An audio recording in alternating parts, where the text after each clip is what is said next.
Excellent. Thank you so much to the Genomenon team for inviting me today to talk about I would call it an evolving, and I certainly think exciting use case for Mastermind, which is implementing this type of service within a public health laboratory, again, focused on newborn screening. So my talk will be a bit less technical than the first talks because this is something we're still working on and evolving with, but very excited to share where we're at right now. These are my disclosures. So for my time today, I will start with a pretty quick background on newborn screening. I'm not sure if everyone is familiar with the process. I just want to level set us in terms of what we're talking about when we're talking about public health-based newborn screening. We'll talk a bit about how molecular technology is being integrated more and more within the newborn screening realm. I'll walk through a potential case example that I think really represents the potential for Mastermind and for some of this work within newborn screening, and then we'll talk a little bit about the future. So this schematic shows essentially the newborn screening process. So we are starting with a seemingly healthy population of newborns in the US. About 99.5% of babies born in the US receive newborn screening. We collect a small sample of blood from the heel around 24 to 48 hours of birth. We apply it to a dried blood spot matrix. That is the matrix by which we use for all of our testing. And this is used to measure a number of analytes, primarily biochemical at this point, but certainly moving more into the molecular space, in order to identify infants who we find to be at high risk for having one of the diseases that we're screening for. Those babies who are identified as high risk need to go on to have further confirmatory or diagnostic testing to determine whether our screen was a true positive result, yes, this child is truly affected, or a false positive result, no, this child is not affected. Vast majority of kids kind of fall through or get weeded out through the screen and are identified as being low risk for having one of the diseases. Vast majority of those will truly be unaffected or true negatives, but we are a screening program, and so there does exist the possibility that we may miss a child who is truly affected, and that would be a false negative case.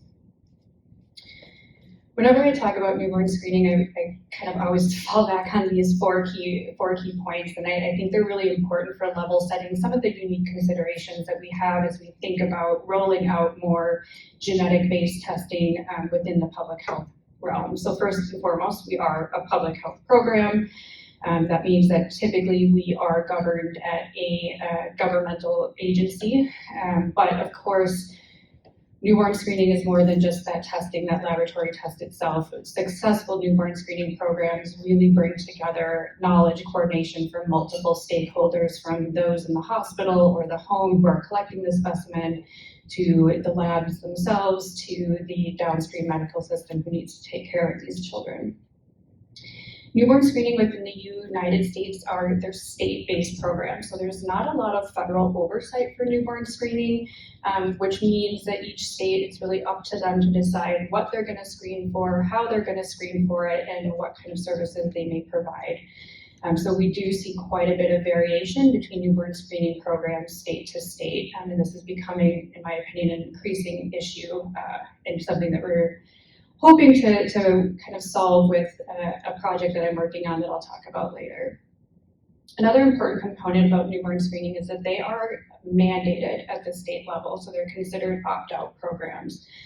So this means that the default is for newborn screening to occur. We do not get informed consent at this point. In order for us to mandate screening, we rely heavily on a legal doctrine known as parens patriae, and that allows us as the state to come in and make decisions on behalf of individuals who otherwise don't have a voice. In this case, we're talking about newborns. And then the fourth point is that right now, newborn screening programs, as we think about what diseases we're going to screen for, they need to meet certain criteria.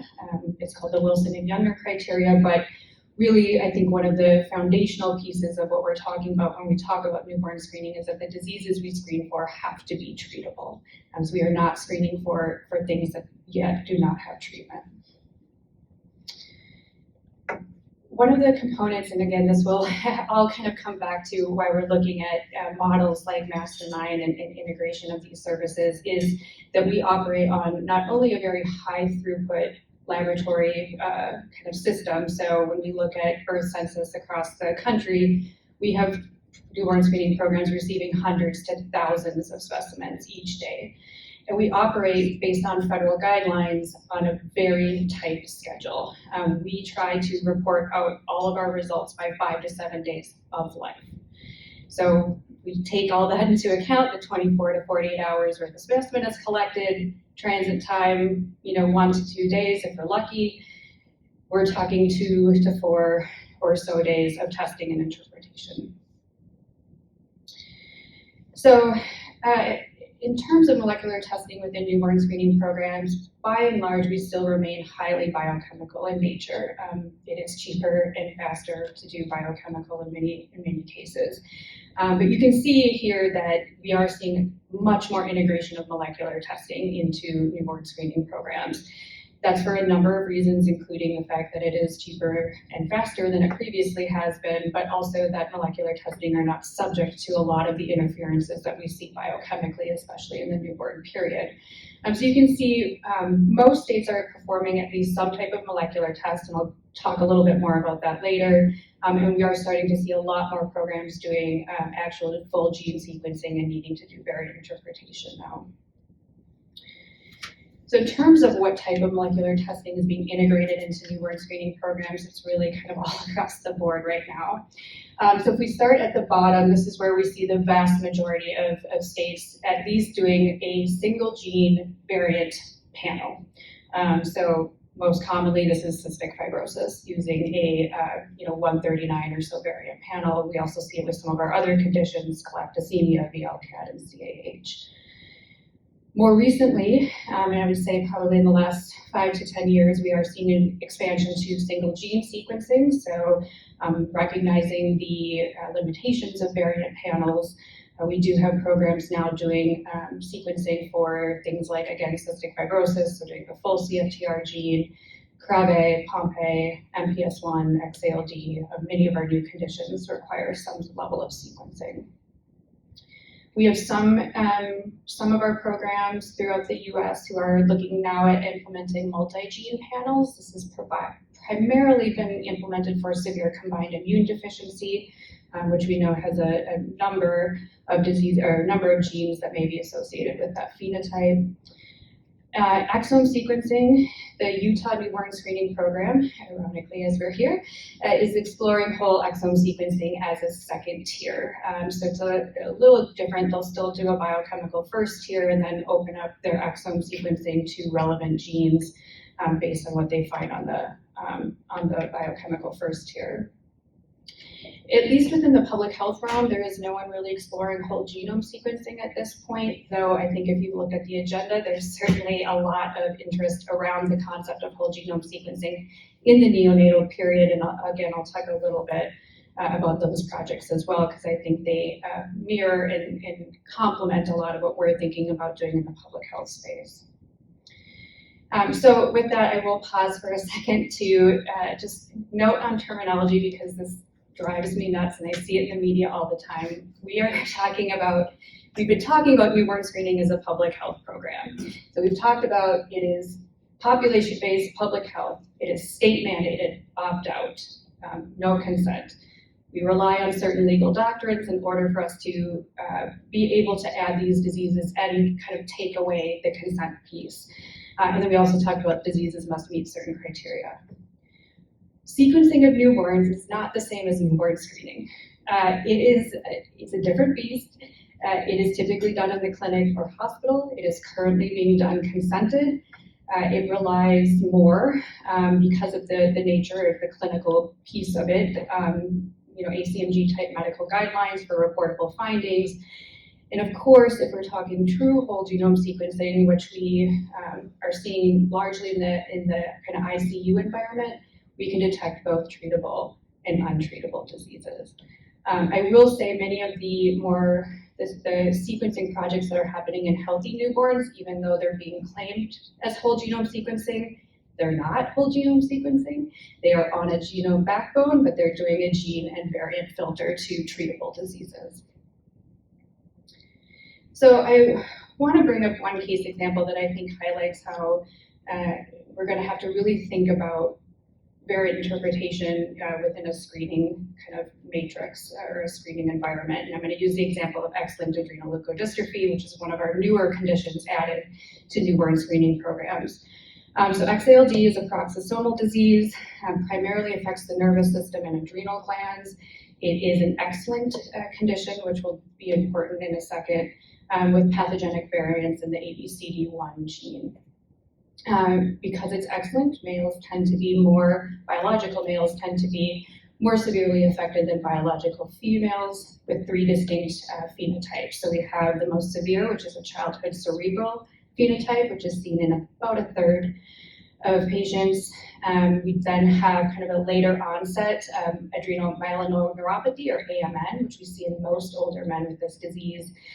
And then an adrenal insufficiency only phenotype, which is seen in most individuals. And most individuals, even if they have the other two, will have some level of adrenal insufficiency.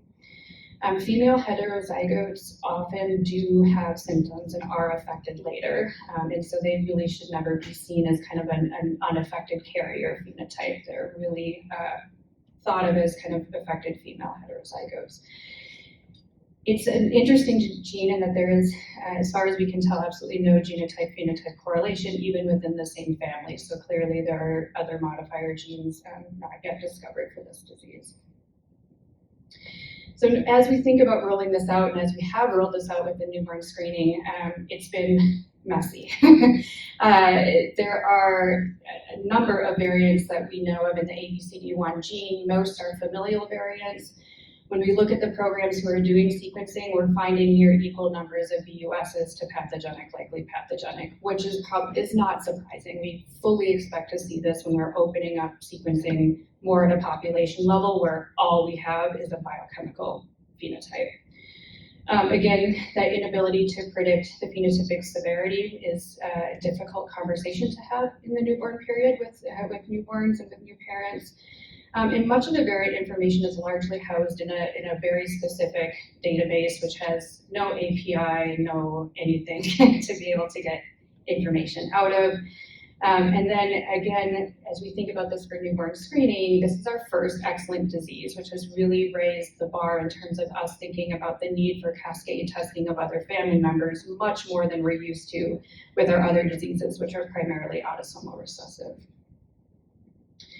So this is a case example. This was one of our first cases that we found when we implemented XALD screening.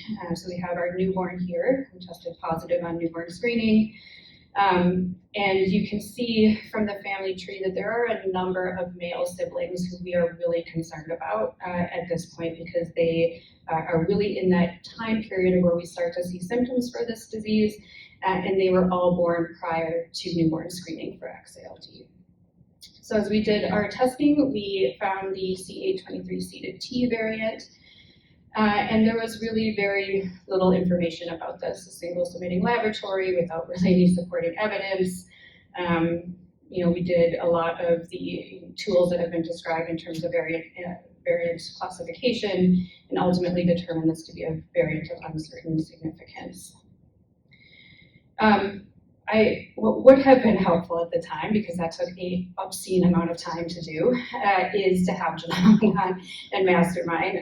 So to have been able to quickly pull the literature, quickly look at some of this information.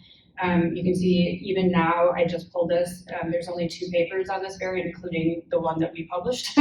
So this, I think, is just thinking about the timeliness that we're under, and all of the kind of legwork we have to do as we are looking at quite a few variants that come our way day to day. This will be much more helpful than trying to do it by hand.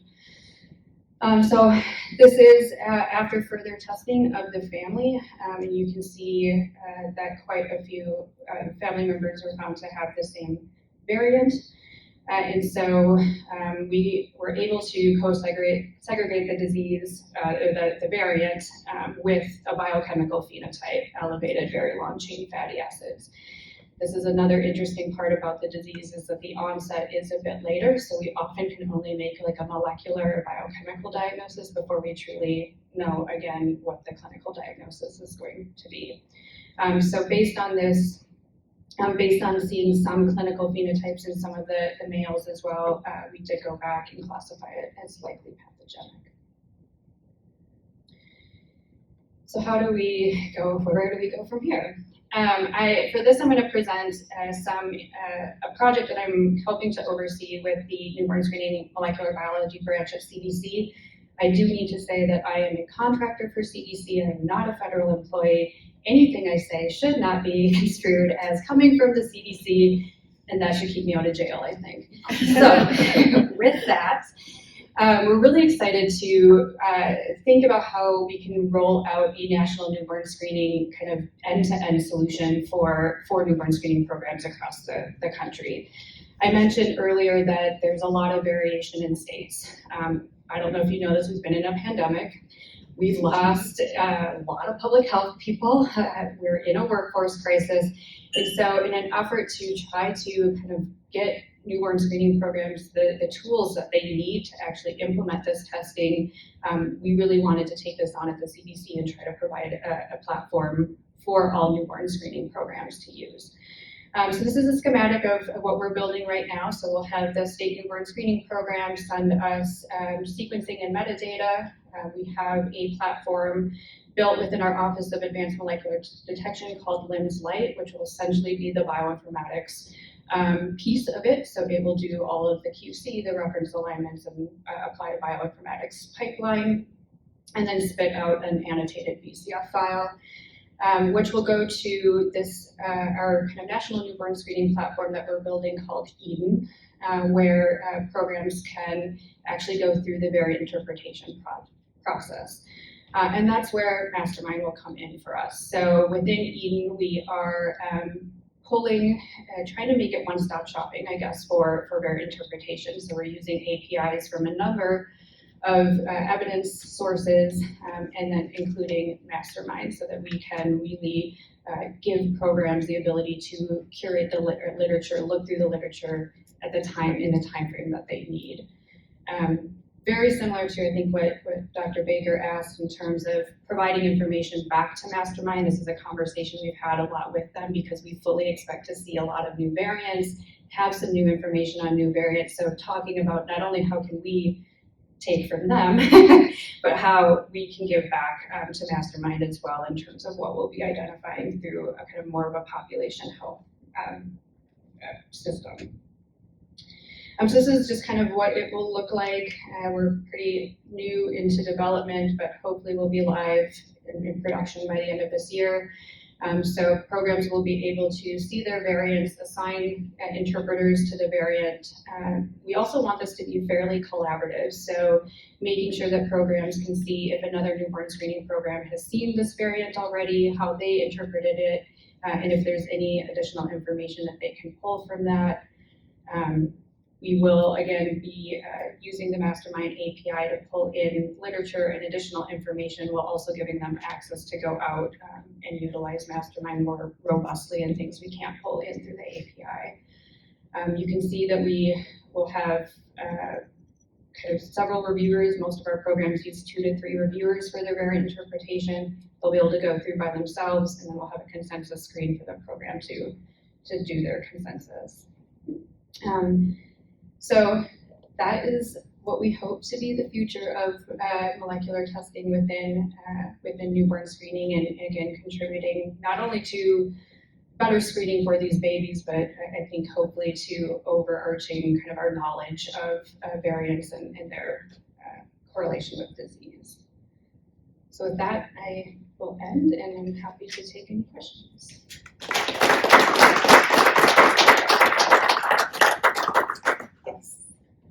Great talk. Thanks. Super interesting work. So a couple of questions. So the database that you all are in conjunction with the CDC that you're generating, so you're going to share data as much as you'll pull in stuff from Genomenon. You're also going to share that with. We've had the conversation. So what that will look like, and I think Rick said that earlier, is how that will look. We're still trying to figure out, but yeah, I mean, one of the concerns as we've been talking about building, this was that we don't want to silo data. And public health is really good at siloing data. So we want to make sure that anything we're finding, and while we have a newborn screening specific database, that we're contributing to ClinVar, to, that we're putting the information out as well. So that's something we're talking about, what that looks like, to be determined. Yeah. So, and then on the flip side, the database that is being built to kind of, to house newborn screening information, how is that going to be accessed by institutions and hospitals? Well, because I'm thinking about, so for example, I work for Genomenon, right? So we do a lot of send out testing to, say, rainy children. Sure.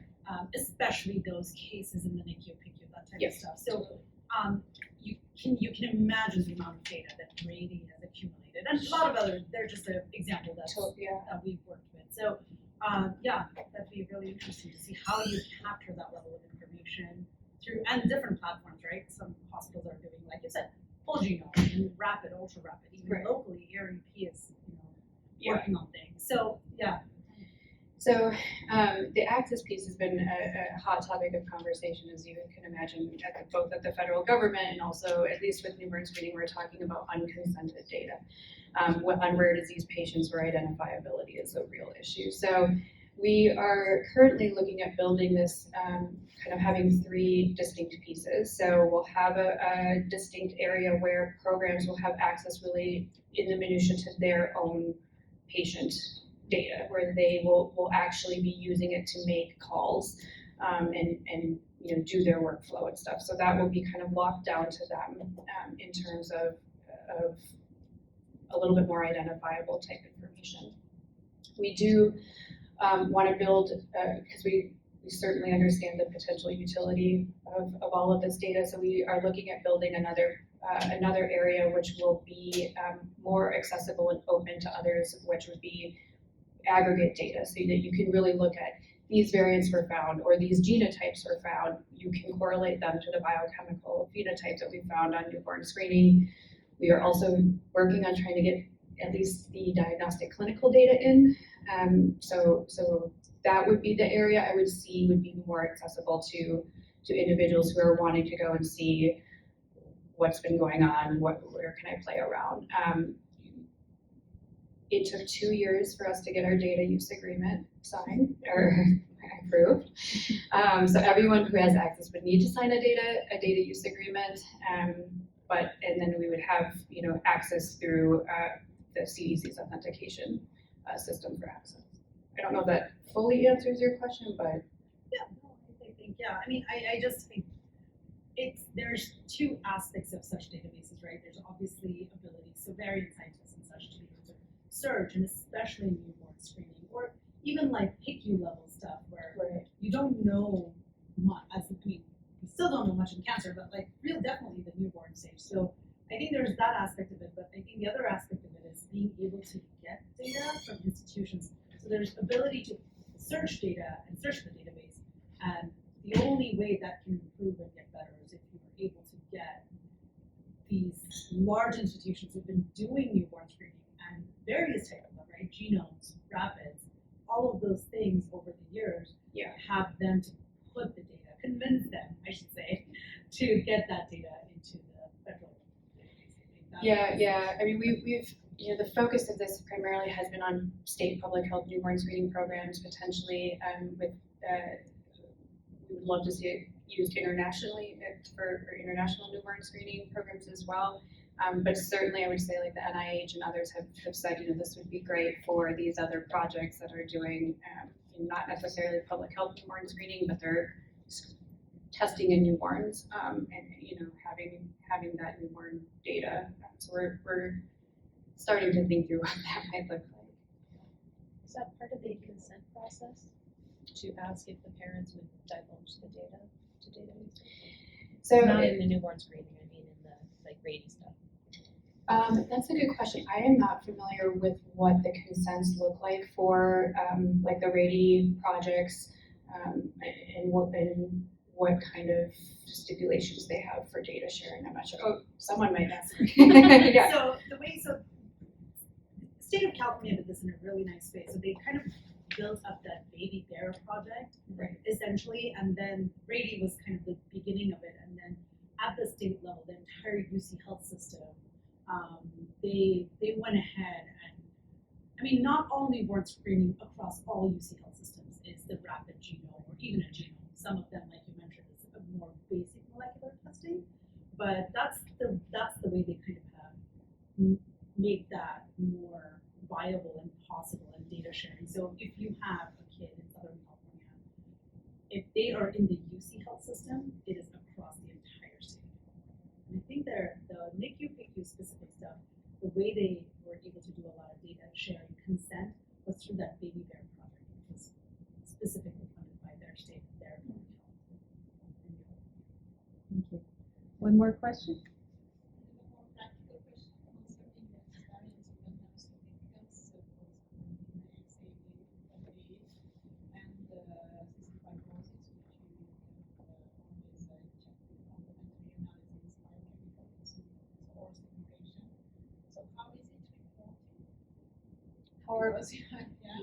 How are variants of uncertain significance reported?